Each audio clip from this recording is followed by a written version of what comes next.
అందమైన ప్రపంచంలో నివసిస్తున్నాము. మీ చుట్టూనున్న అద్భుతమైన వాటిని చూడండి. ముందుగా ఇదంతా ఎలా ప్రారంభమైనదని బైబిలు చెబుతుందో చూద్దాం.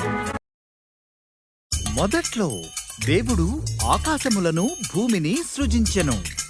చీకటిని వేరు చేసి వెలుగు కలగాలి అన్నాడు. ఆయన ఆ వెలుగును పగలు అని, చీకటిని రాత్రి అని పిలిచాడు.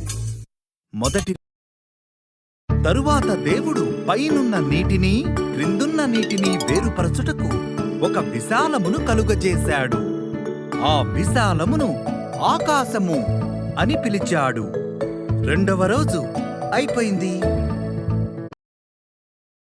దేవుడు నీటినంతా ఒక్క చోటికి చేర్చాడు.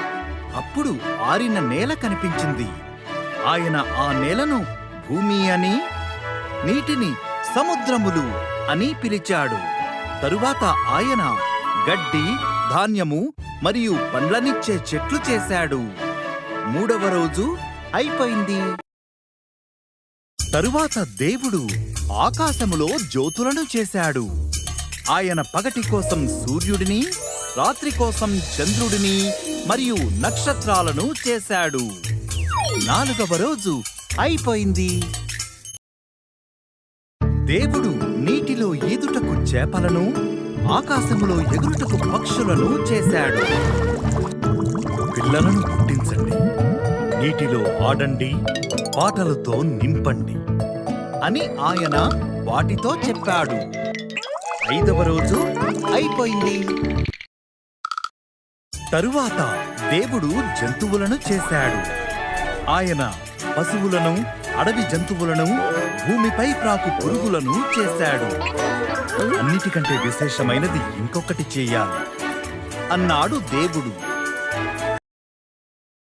కాబట్టి దేవుడు పురుషుని, స్త్రీని తన రూపములో చేశాడు. పిల్లలను పుట్టించండి, ప్రపంచముపై అధికారాన్ని తీసుకోండి, చేపలను, పక్షులను మరియు జంతువులను సంరక్షించండి అని దేవుడు అన్నాడు. ఆరవ రోజు అయిపోయింది. దేవుడు తాను చేసింది మొత్తం చూశాడు. ఆయన సృష్టిని ముగించాడు.